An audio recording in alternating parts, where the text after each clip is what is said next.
Assalamualaikum warahmatullahi wabarakatuh. Perkenalkan, kami dari kelompok 8 dari kelas 12 MIPA 3 SMA Negeri 28 Kabupaten Tangerang dengan guru pembimbing Ibu Dona Eriza.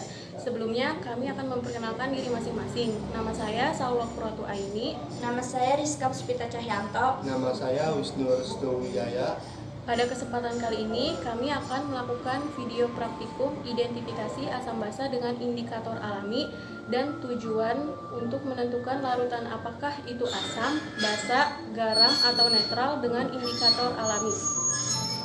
Teori dasar praktikum kita kali ini adalah asam dan basa tentu memiliki sifat yang berbeda.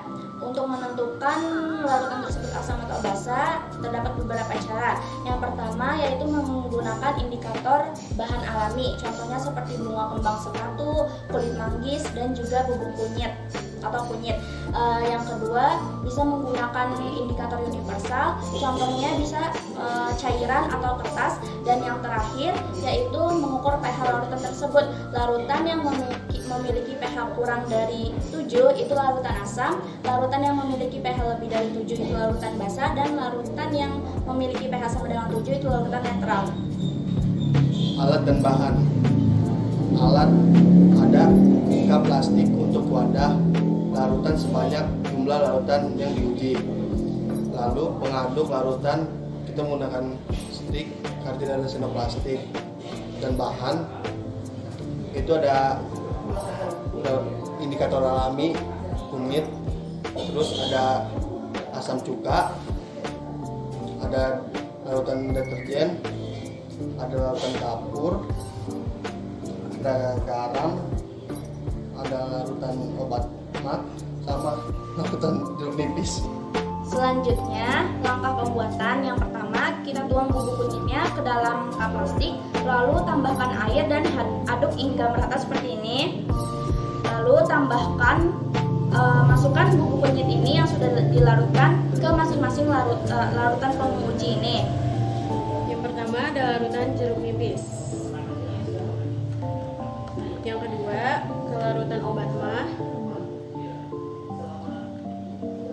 secukupnya. Lalu yang ketiga ada larutan air kapur.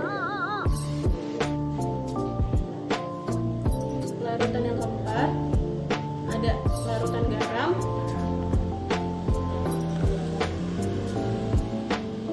Larutan yang kelima ada larutan deterjen.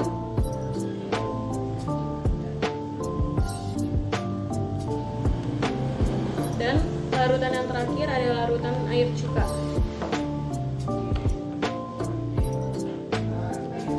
Setelah indikator kunyit dituangkan ke semua larutan, aduk larutan hingga merata.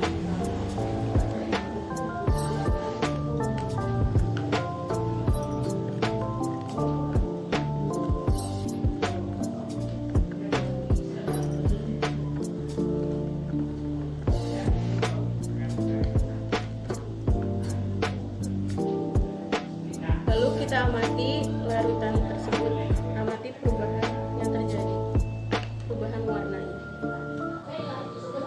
Selanjutnya, setelah diamati perubahan warna yang terjadi pada larutan jeruk nipis yaitu kuning kecerahan, larutan ini termasuk larutan asam. Selanjutnya pada larutan obat mah, perubahan yang terjadi yaitu merah kehitaman, larutan ini termasuk larutan basa. Lalu di sini ada larutan air kapur. Dia mengalami perubahan warna seperti coklat kecoklatan. Larutan ini tergolong larutan basa. Dan ada larutan garam yang tidak mengalami perubahan warna. Berarti larutan ini tergolong larutan netral. Selanjutnya ada larutan deterjen. Larutan ini memiliki perubahan warna merah pekat. Berarti ini adalah larutan basa.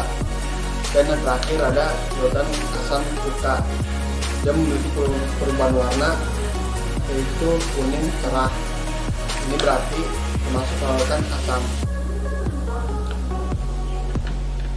Jadi kesimpulan yang kita dapat dari video praktikum kali ini yaitu menentukan mana yang masuk ke dalam larutan asam, larutan basa, larutan garam, atau netral.